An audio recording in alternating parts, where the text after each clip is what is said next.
There was a method that Moscow had no desire to talk about openly, a method that turned an ordinary drone into a weapon capable of penetrating several layers of a modern air defense system.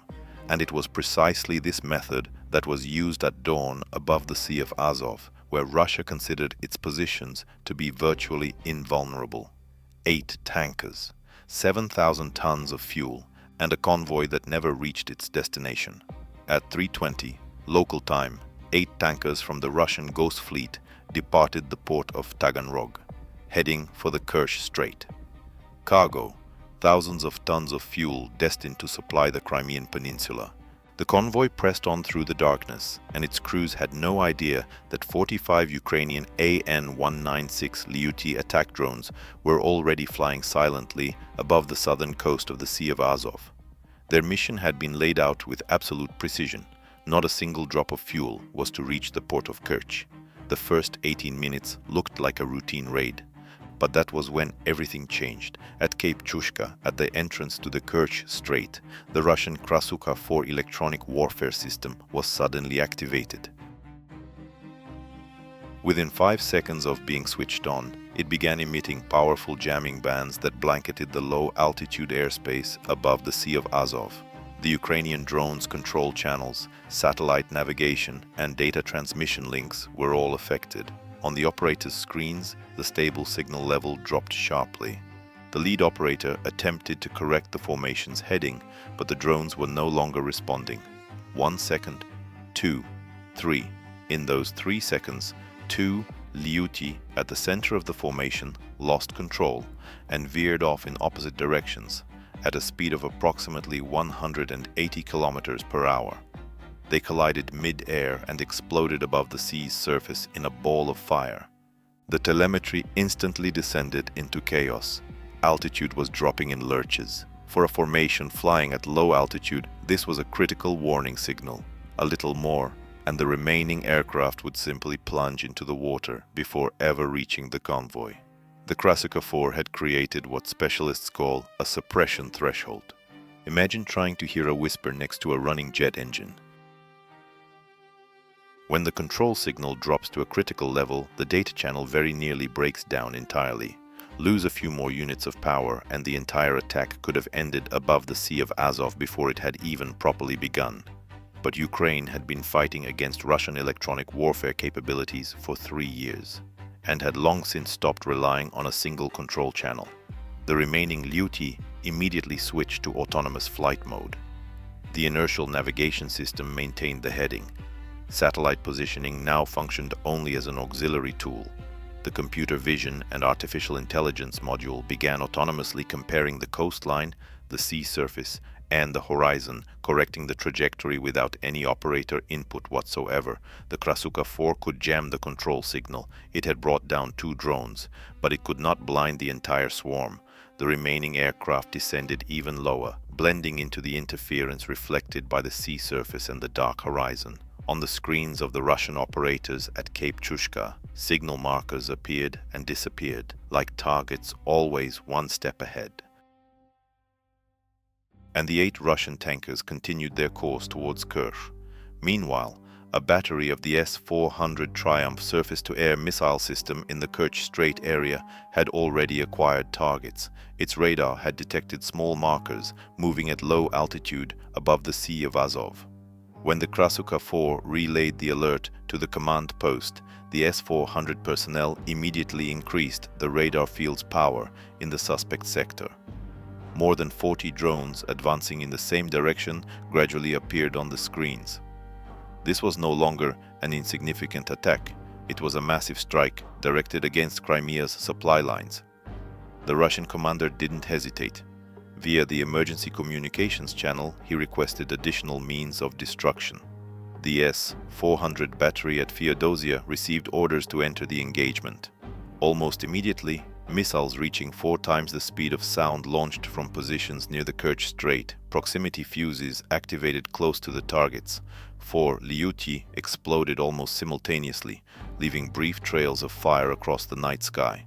Seconds later, the Feodosia battery attacked from the opposite direction, creating a kind of steel pincer. 4 more drones were destroyed. 8 aircraft vanished from the screens, but the swarm did not stop. The 35 surviving Liuti descended even lower, split into small groups, and continued their advance, skimming the water's surface. On the radars, the markers began to flicker, merging with wave reflections and interference. The Russian operators began to lose patience. Inside the command vehicle, the Russian commander made a cold calculation.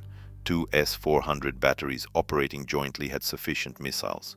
Ukraine had only 35 Liuti remaining.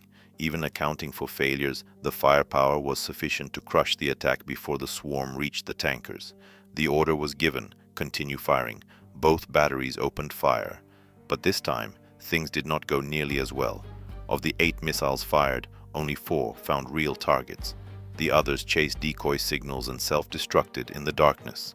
The Ukrainian commander assessed the situation and identified on the interference map a dangerous gap between the coverage zones of the Kerch and Feodosia batteries.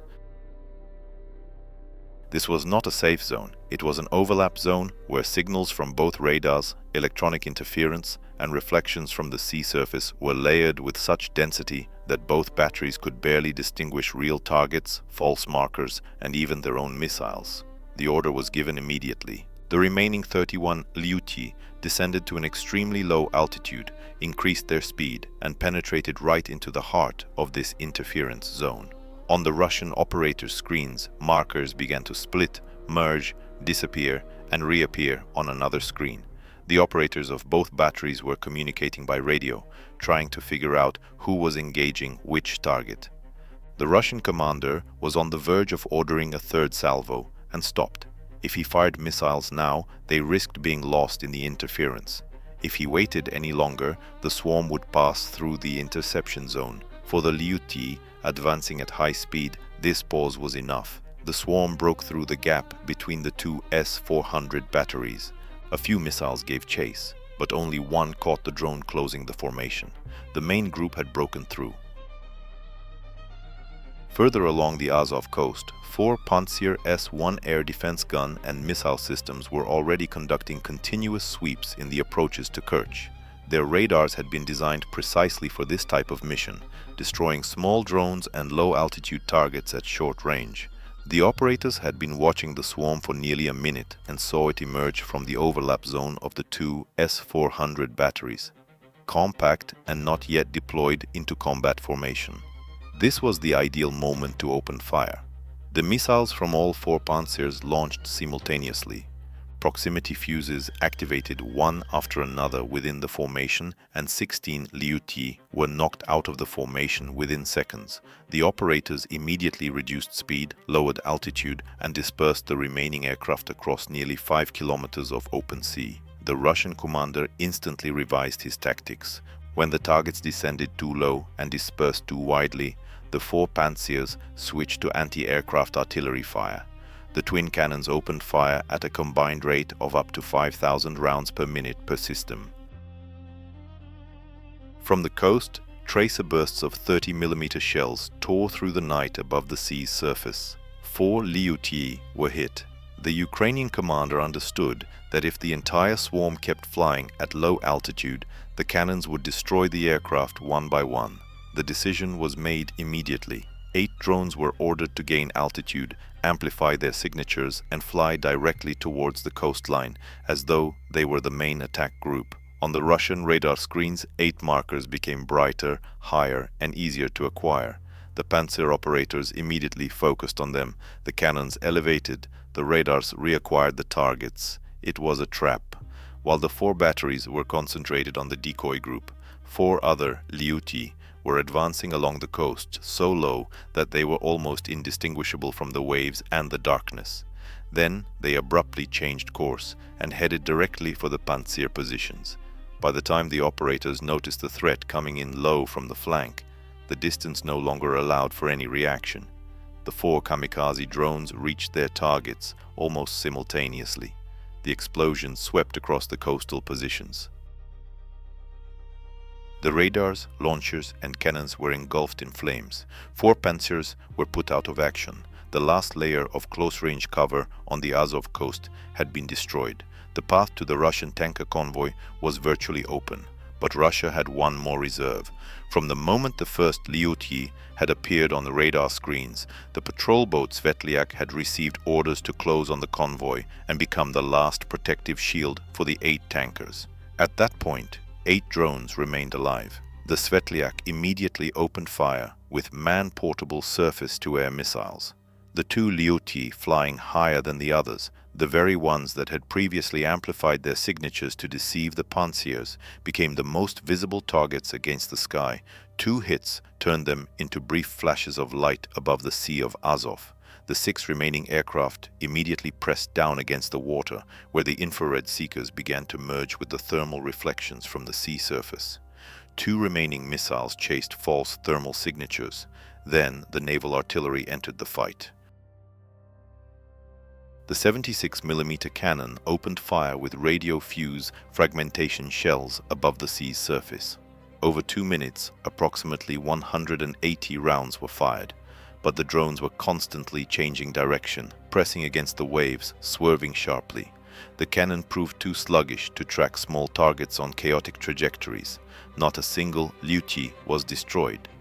Then the most dangerous system on the vessel entered the engagement, the 30mm 6-barrel anti-aircraft artillery installation.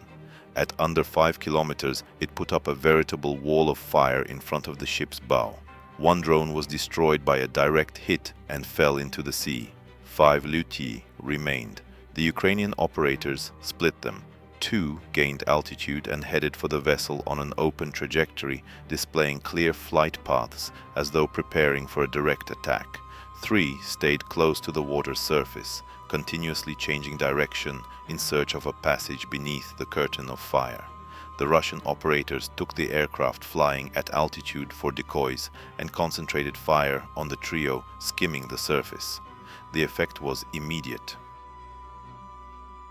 The anti-aircraft installation destroyed 2 drones directly above the water. The 3rd attempted to strike the ship's bow, but was hit by a heavy-caliber machine gun a few hundred meters from the hull. The low targets had been eliminated.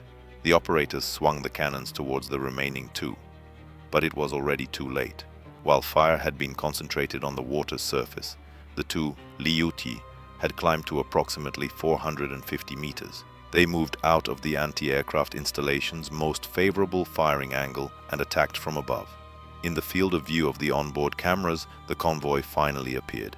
8 tankers advancing in a stretched column towards the Kerch Strait. Deep draft, low decks, beneath the steel hulls, thousands of tons of fuel. On the decks of the lead tankers, Russian sailors opened fire with heavy-caliber machine guns. Red tracer bursts rose towards the 2 dark specks growing rapidly larger. Someone was using portable electronic jamming equipment, broadband jamming pulses, attempts to blind the cameras with laser radiation. But in the terminal phase, the Lyuty was no longer dependent on the control channel. Inertial navigation, computer vision, and the target designation algorithm guided it autonomously. The jamming pulses disrupted the image for only a few seconds, not enough to deflect the aircraft from its trajectory. The first Lyuty dived directly onto the lead tanker's fuel compartment. The warhead pierced the thin steel deck and detonated. The blast wave tore open the compartment. Compressed fuel vapors escaped and ignited. The secondary explosion sent a column of fire approximately 30 meters high. The tanker was shaken as though it had been wrenched from the water. Less than 4 seconds later, the second drone struck the starboard side, where the fuel bulkheads met the pumping system. The blast wave tore through what remained of the deck section and spread fire along the entire length of the hull. This time, it was not only the warhead that detonated, it was the very fuel the tanker had been carrying to Crimea. The roar of the explosion rolled across the Sea of Azov. The shockwave pushed the following tankers off course. On infrared screens, the lead tanker transformed into an incandescent white mass that almost wiped out all surrounding detail. What had begun as a covert supply operation by the Ghost Fleet ended in catastrophe at the gates of Kerch.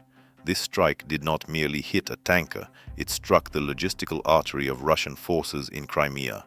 The Ghost Fleet was not simply a convoy, it was part of a clandestine transport network that allowed Moscow to maintain the combat capability of its grouping, circumvent sanctions, and supply military bases on the peninsula. When Ukraine struck this route in the Sea of Azov, the message was absolutely clear. No maritime zone is a secure rear area any longer. Strategically, this strike destroyed Moscow's conviction that the Sea of Azov constituted a protected rear, unlike the Black Sea, which was already no longer safe. Even with S-400s, Pantsars, electronic warfare assets, and patrol boats, the supply route was breached. This forces Russia to spread additional radars, missiles, escort vessels, and personnel to protect every subsequent shipment. The immediate consequence is a disruption to the peninsula's fuel supply, growing pressure on armored vehicles, road convoys, radar positions, generators, and Black Sea Fleet vessels. Every ton of fuel delivered to Crimea now costs more, takes longer, and carries a considerably higher risk. At the same time, the Ghost Fleet has ceased to be an invisible, protected transport network. It has become a target that can be tracked and struck. And above all, Ukraine has demonstrated that long-range drones are not simply a tool for harassment strikes. When used in swarm tactics combined with decoys, ultra-low altitude flight, autonomous control, computer vision, and artificial intelligence, they are capable of penetrating multiple layers of a modern air defense system and striking strategic targets. This is proof that naval warfare is changing. Expensive defensive systems no longer guarantee absolute protection against cheap unmanned platforms used intelligently. That is the principal significance of this engagement. Ukraine does not need to destroy the entire Russian transport network in a single night. It is enough to prove that it is capable of reaching it, and Moscow is forced to defend more, spend more, and constantly anticipate that the next strike could come from anywhere. What do you consider to be the key factor in this attack? The drone swarm tactics, the ability to penetrate the Russian air defense system, or the strike against Crimea's fuel supply? Write your thoughts in the comments. If you found this content useful, give it a like, subscribe to the channel, and share the video. Stay tuned for the next analyses from the battlefields.